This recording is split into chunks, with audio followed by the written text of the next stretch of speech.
As you're probably aware, I am a highly avid Lego buyer. It may not be the most financially responsible thing, which is why I had to switch things up with my most recent Lego purchase. Or shall I just say Lego order?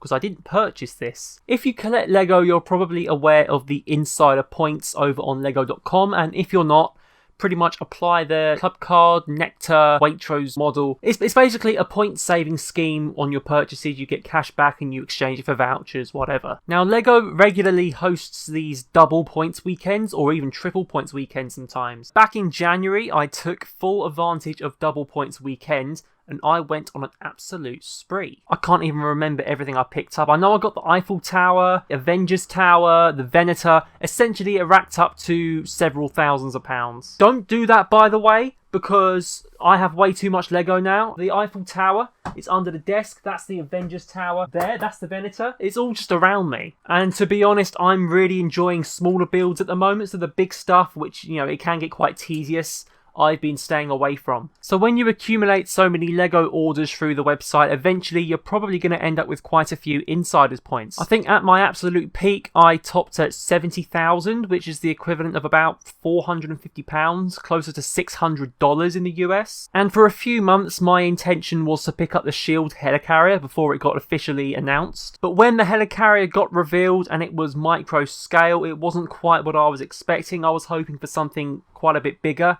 the same kind of dimensions as, let's say, the Venator. So I decided not to bite the bullet on the helicarrier, which left me with a lot of points left to redeem. And again, I wasn't going to go near them until I realised, what am I doing? I've got like £500 worth of Lego that I can just pick up for free.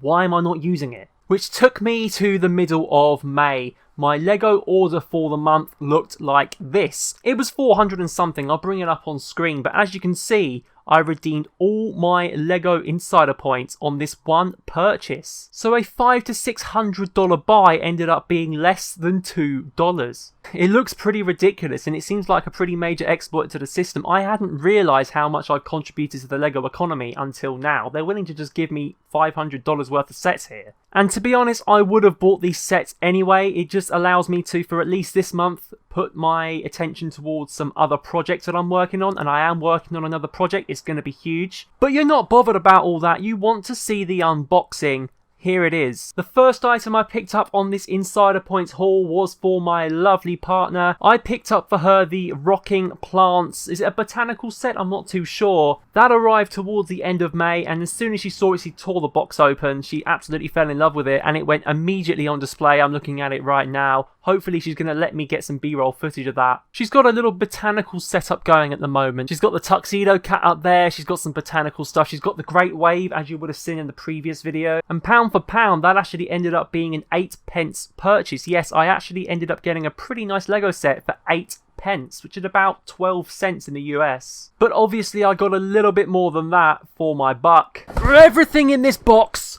I got for free, technically speaking.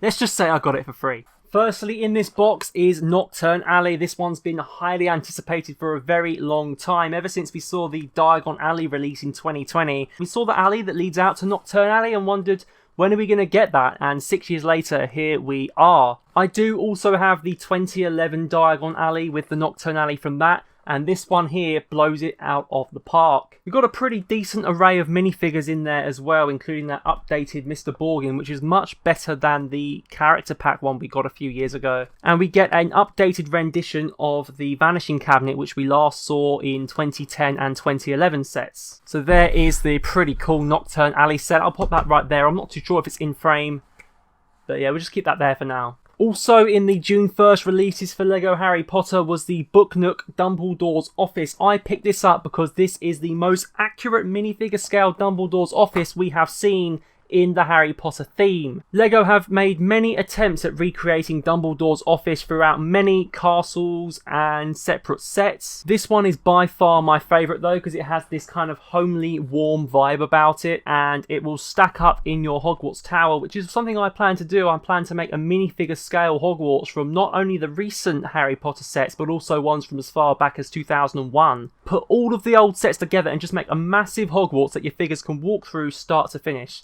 this is going to be a significant factor in that because this looks absolutely brilliant. It looks like a recreation of that CMF Series 2 Dumbledore, which is my favourite minifigure of all time, the Richard Harris one. And seeing the way the staircase kind of ascends and all the kind of like lamps and torches around, there's only one word to describe it, and that's comfy. It's a very comfy looking set.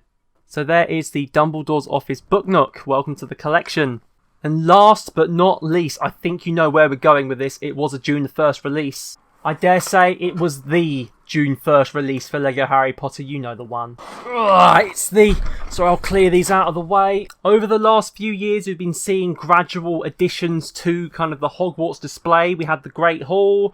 We had the hospital wing. We had the main tower, I think it was. This is the newest one. You've got some really vital additions to your Hogwarts here, including the potions classroom, the prefect's bathroom. I think it's the prefect's bathroom, or it's like abandoned bathroom. Moaning Myrtle's in the set, basically. We've got Gilderoy Lockhart's office, the Defense Against the Dark Arts office, and the newest rendition of the Chamber of Secrets with that Salazar Slytherin head and a much improved, much required basilisk. Lots of minifigures in this one. I absolutely love that Gilderoy Lockhart. I love all the Gilderoy Lockhart minifigures. Kenneth Branagh is a genius. If you've ever been to the Harry Potter studios, you see these kind of custom-made wands at the end by all the cast members. Every single time I ask for Kenneth Branagh straight away. And even the architecture of this set, you've got the very distinctive bridge here. Is it the stone? It's not the stone bridge.